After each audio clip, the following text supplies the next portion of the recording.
प्रस्तुत एक और नई कहानी।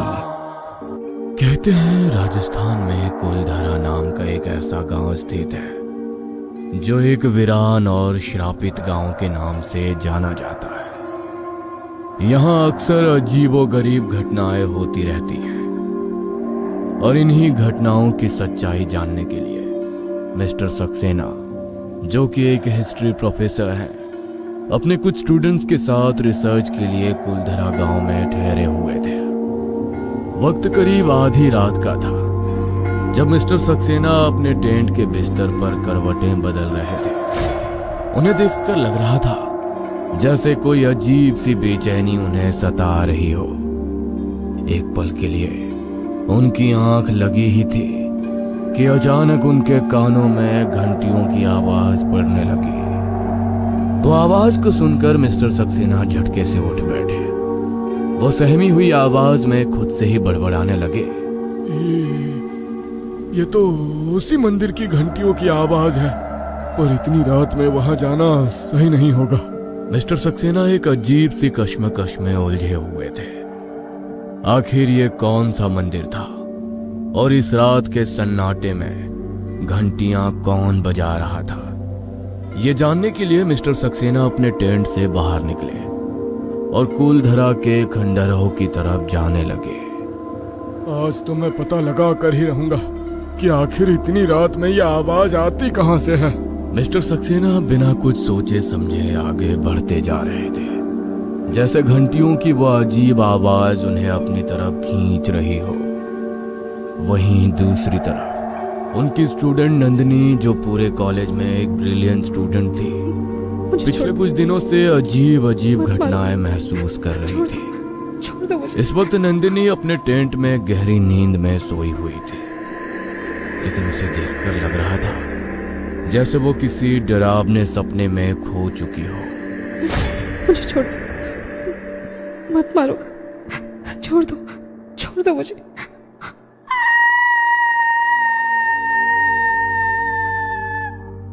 अचानक एक अजीब सी ठंडी हवा नंदिनी के बदन से टकराई और वो हड़बड़ा कर उठ बैठी। हे भगवान, ये क्या हो रहा है मेरे साथ? कितना खौफनाक सपना था। डर के मारे नंदिनी का पूरा बदन पसीने से भीग चुका था। उसकी सांसें धीरे धीरे भारी होते जा रही थी। वो पानी पीने के लिए जैसे ही उठी, उसकी नजर टेंट के पर्दे पर पड़ी। पर्दे के उस पार एक हल्की सी परछाई दिख रही थी, जैसे कोई चुपचाप अंदर झांक रहा हो। इतनी सुनसान रात में उसके टेंट के बाहर आखिर कौन हो सकता था? ये सोचकर ही नंदिनी का दिल तेज धड़कने लगा। कौन है बाहर? जवाब दो। नंदिनी काफी देर तक आवाज लगाती रही, लेकिन किसी ने कोई जवाब नहीं दिया। अपने मन को तसल्ली देने के लिए डर के बावजूद उसने हिम्मत जुटाई और धीरे धीरे टेंट के बाहर निकल आई। जैसे ही उसने टॉर्च जलाकर उस परछाई को देखा, उसके पैरों तले जमीन खिसक गई। जो आदमी इतनी देर से वहां खड़ा था वो कोई और नहीं बल्कि मिस्टर सक्सेना ही थे। वो बिल्कुल एक स्टैचू की तरह आंखें खुली रखे एकदम खामोश खड़े थे। प्रोफेसर, आप यहाँ? प्रोफेसर, आप ठीक तो हैं? मैंने उसे देखा। किसे देखा आपने प्रोफेसर? आप किसकी बात कर रहे हैं? उस वक्त मिस्टर सक्सेना ने नंदिनी की बात का कोई जवाब नहीं दिया और चुपचाप अपने टेंट में वापस चले गए। उनका अजीब सा व्यवहार देखकर नंदिनी भी अपने टेंट में लौट आई, लेकिन उसके दिमाग में अब भी हजारों सवाल घूम रहे थे। वो समझ ही नहीं पा रही थी कि इतनी रात के सन्नाटे में मिस्टर सक्सेना वहां अकेले क्यों खड़े थे। अगली सुबह मिस्टर सक्सेना और नंदिनी कुलधारा के एक वीरान खंडहर में सैंपल्स इकट्ठा करने पहुंचे हुए थे। नंदिनी ने मौका पाकर उसी वक्त मिस्टर सक्सेना से कल रात के बारे में दोबारा सवाल पूछा। प्रोफेसर, कल रात आप किसी को देखने की बात कर रहे थे। उस रात आखिर किसको देखा था आपने? तुम किसकी बात कर रही हो नंदिनी? मैं तो कल रात तुमसे मिला ही नहीं था। पर आप कल रात मेरे टेंट के बाहर खड़े थे और मुझसे कुछ कहने की कोशिश कर रहे थे। अरे नहीं नहीं, तुमने जरूर कोई सपना देखा होगा। अब जल्दी से सारे सैंपल कलेक्ट करो, हमें इन्हें आज ही लैब भेजना है। मिस्टर सक्सेना की बातों से ऐसा लग रहा था जैसे वो कल रात की बात से बिल्कुल अनजान हो, लेकिन नंदिनी को अब प्रोफेसर पर पूरा शक हो चुका था। इस जगह पर जरूर कुछ न कुछ गड़बड़ है। रात का डिनर करने के बाद मिस्टर सक्सेना और नंदिनी अपने अपने टेंट में सोने चले गए, लेकिन नंदिनी चुपचाप सक्सेना के टेंट पर निगाह बनाए बैठी थी। करीब आधी रात के वक्त जब चारों तरफ गहरा सन्नाटा फैला हुआ था, मिस्टर सक्सेना धीरे से अपने टेंट से बाहर निकले। वो अजीब सी बेबसी के साथ बड़बड़ाते हुए आगे बढ़ने लगे।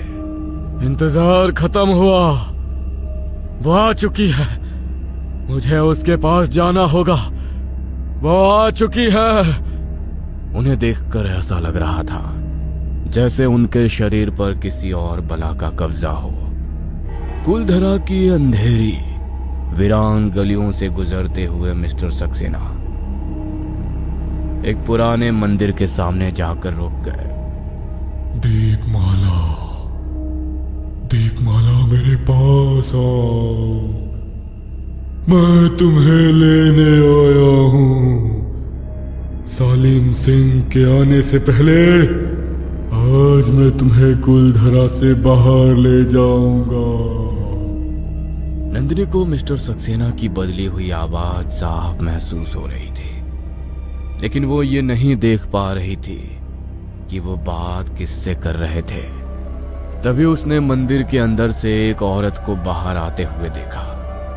उस औरत का पूरा जिस्म सफेद था, सर पर लाल चुनरी, काले होंठ और आंखों से आंसुओं की जगह लाल खून बह रहा था।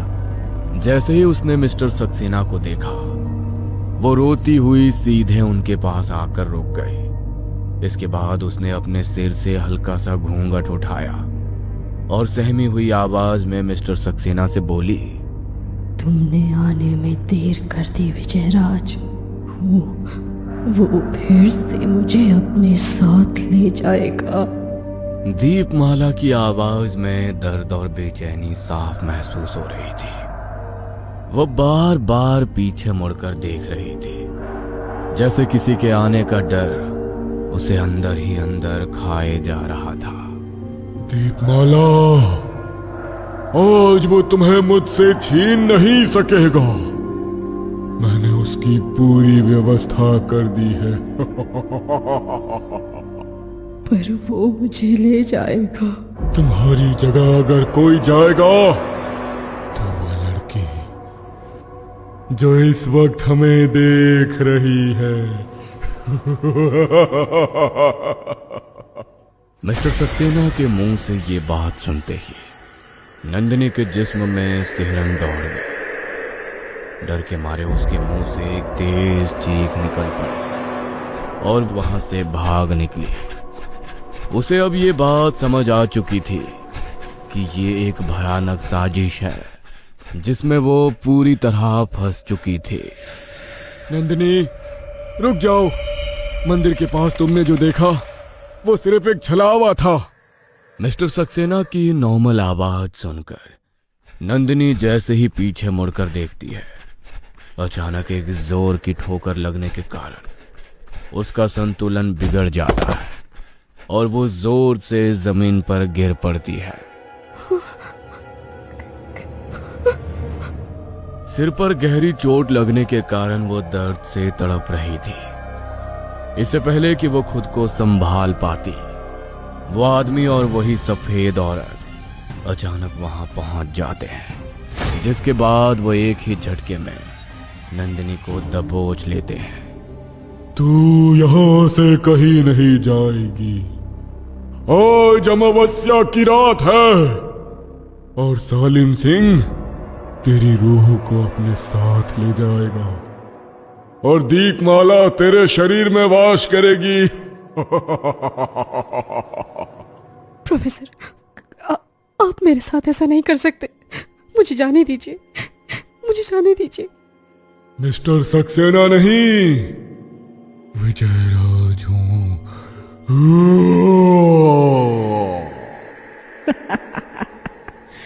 घबराओ मत, तुम्हें ज्यादा दर्द नहीं होगा। बस थोड़ी देर में तुम्हारा शरीर ढीला पड़ जाएगा और फिर तुम्हारी आत्मा आजाद हो जाएगी।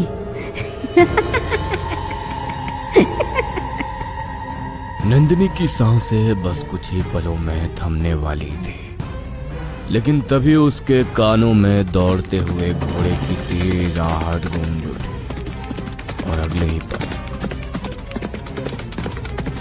घोड़े पर सवार उस आदमी ने तलवार निकाली और एक ही बार में सक्सेना का सर धड़ से अलग कर दिया। इसके बाद वो घुड़सवार दीपमाला की रूह को पकड़कर हवा में ही कहीं गायब हो गया। यह सब कुछ इतनी तेजी से हुआ कि नंदिनी को समझने का मौका तक नहीं मिला।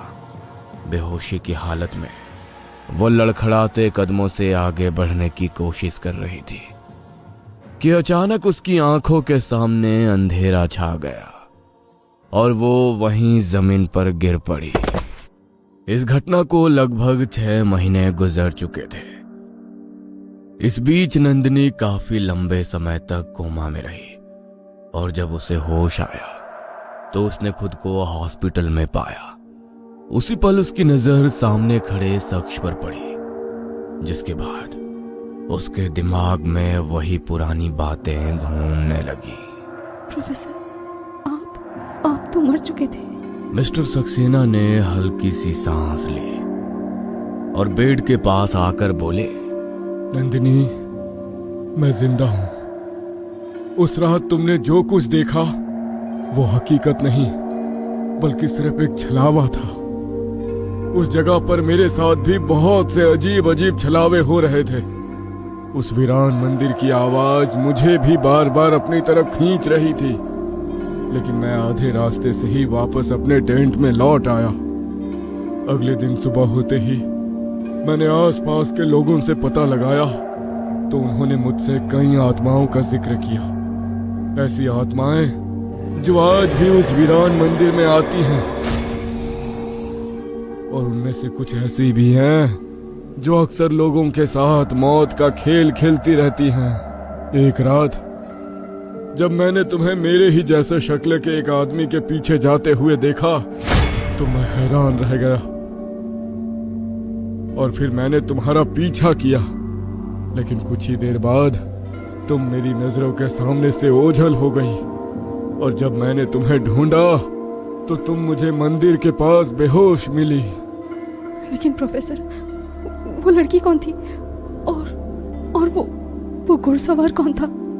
गांव वालों के अनुसार वो लड़की दीपमाला थी और जिसे तुमने मेरे रूप में देखा वो कोई और नहीं बल्कि उसका प्रेमी विजयराज था, और वो घुड़सवार सालिम सिंह था जो जबरदस्ती दीपमाला से विवाह करना चाहता था।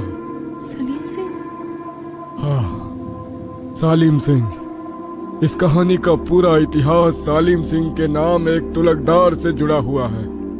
वो एक कठोर और निर्दयी व्यक्ति था जो गांव के लोगों से हद से ज्यादा कर वसूलता था और गांव की सभी स्त्रियों पर बुरी नजर रखता था। एक सुबह जब उसकी नजर गांव के मुखिया की बेटी पर पड़ी तो वो उसकी सुंदरता का दीवाना हो गया और फिर जबरदस्ती शादी का दबाव बनाने लगा। लेकिन जब उन्होंने विवाह करने से इनकार किया तो सालिम सिंह गुस्से से भड़क उठा। उसने पूरे गांव को धमकी भेजी कि अगर कुलधारा के लोग नहीं माने तो वो विनाश के लिए तैयार हो जाए। इसलिए गांव के लोगों ने अपनी बहन बेटियों की इज्जत बचाने के लिए गांव को छोड़ देना मंजूर समझा। गांव में कुछ लोग ऐसे भी थे जो बहुत बुजुर्ग थे और बीमार भी, इसलिए उन्होंने वहीं जहर खाकर अपनी जान दे दी और पूरा कुलधरा गांव एक ही रात में खाली हो गया। लेकिन जाते जाते गांव वालों ने उस पूरे गांव को एक भयानक श्राप दे दिया कि जो भी इस जमीन पर बसने की कोशिश करेगा वो इस श्राप का शिकार होगा और ये जगह कभी किसी की नहीं बन पाएगी। नंदिनी और मिस्टर सक्सेना ने कुलधारा में जो कुछ देखा और महसूस किया, शायद दुनिया के लिए वो सिर्फ एक कहानी हो, लेकिन जिसने भी कुलधारा के उस श्रापित गांव का असल अनुभव किया हो, वो जिंदगी में दोबारा वहां जाने की हिम्मत कभी नहीं करता। आपको ये कहानी कैसी लगी? नीचे कमेंट करके जरूर बताएं। और हाँ, अगर आपने भी कभी कोई ऐसी जगह महसूस की हो तो हमें लिखकर भेजें, शायद अगली कहानी आपकी हो।